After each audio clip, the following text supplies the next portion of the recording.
Welcome to the University's Performance Development Program. This training video will provide information about the assessment and final stages of the program for supervisors. The stages of the EPDP are listed here: annual plan, planning approval, self-assessment, supervisor assessment, verbal meeting, final assessment for staff and supervisor, and the completed stage. These same stages are made into a flowchart for easier understanding. This handout and more is available on HR's website, www.gvsu.edu/hro/EPDP. The first two stages are annual plan and annual plan approval. Other thorough training videos are available on HR's website, but we will do a quick review here. As you can see, there are four components of the annual plan: job responsibilities, goals, university competencies, and professional development plan. So what are job responsibilities? A job responsibility is something you are responsible for at work. Responsibilities are ongoing and are not unique to a given year. Job responsibilities are found in either your job description or your position announcement.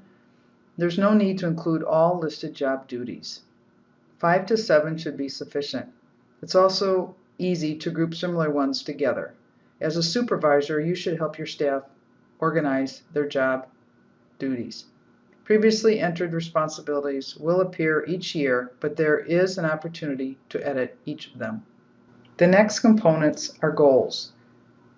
In short, a goal is something you strive to accomplish in a given time frame. Remember that goals can turn into job responsibilities. An easy example is the transition of the university's performance development program. What was once a goal to create a paperless assessment process is now a job responsibility to manage. Life goals can take years to accomplish: graduate from college, get a master, pay off a mortgage. Goals are also easy to understand when a sports analogy is used or when thinking of a New Year's resolution.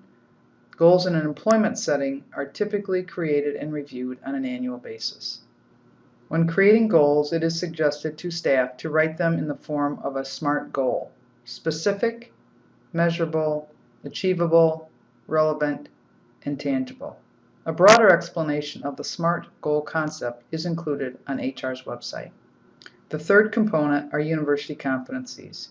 Here is a list of university competencies that have been developed by the senior management team.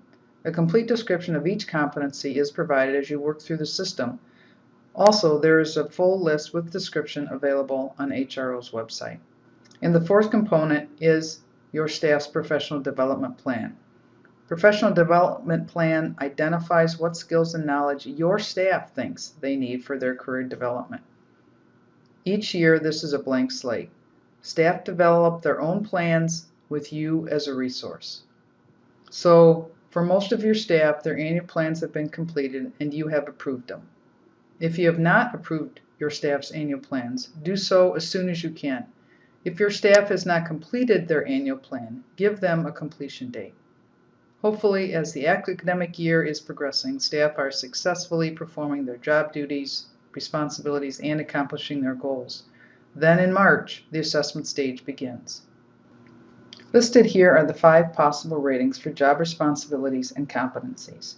After your staff has completed their self-assessment, you will receive an email notification. Then it will be time for you to reflect on your staff members' performance over the past year on their job responsibilities and university competencies. Take into consideration their self-ratings and/or their comments. Then, using the ratings above, select one that you believe fits their performance. In the system, these will appear in a drop-down list. With each assessment selection, there's also an opportunity to provide some comments. Comments are not required, but as a supervisor, remember that comments are important and do mean a lot to your staff member. For new staff, there are 2 additional ratings for someone who has worked at GVSU for 6 months or less. Since their work time has been limited, one of these simple ratings are used. Rating scale for goals is different, but again, reflect on your staff's level of accomplishment of these goals created in their annual plan and choose a rating that you believe is appropriate. Provide any comments that might be helpful. There are no ratings for the professional development plan, but you will need to comment on your staff's professional development plan. After you have completed your assessment, an email is sent to your staff member and they can begin to review your assessment and your comments. You are responsible to schedule the discussion meeting. Please do not lose sight of the possibility that your staff member may be extremely nervous about the meeting. Be prepared to put them at ease. Most of the things shared at this meeting should not be anything new for your staff member. Performance improvements or compliments are shared throughout the year. If they disagree with some part of your assessment or remind you of something, pause to consider their comments and discuss them. Edits can still be made by you if you think they are warranted. What is next? After the discussion meeting, and you have made any edits, you log into the system and indicate that the discussion meeting has been completed. At this point, your staff member will receive an email for them to log in to review the assessment and indicate if they are satisfied or dissatisfied and add any comments that they would like. And lastly, they will then indicate if they are ready to send the final comments back to you. When you receive email notice that they are done, the supervisor should log back in to review final comments by the staff member. At this stage, the supervisor must indicate that the assessment is finalized. Once the supervisor indicates the assessment is finalized, this completes the assessment for both you and your staff.